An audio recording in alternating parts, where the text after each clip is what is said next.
If you're using OneDrive and SharePoint every day, but still feel unsure when to use each one, you're not alone.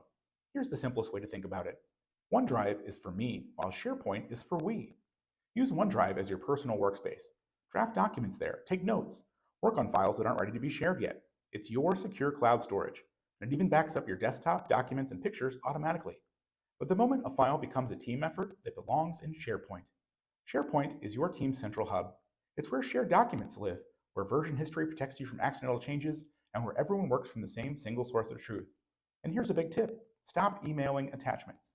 Instead, share links. That way everyone works on the same file. No duplicates, no confusion. Also, don't just use SharePoint as a folder dump. Use it for project sites, department storage. Make it your team headquarters. So remember, if it's personal, use OneDrive. If it's collaborative, use SharePoint. Use them the right way and you'll reduce confusion, improve collaboration, and get the full value of Microsoft 365.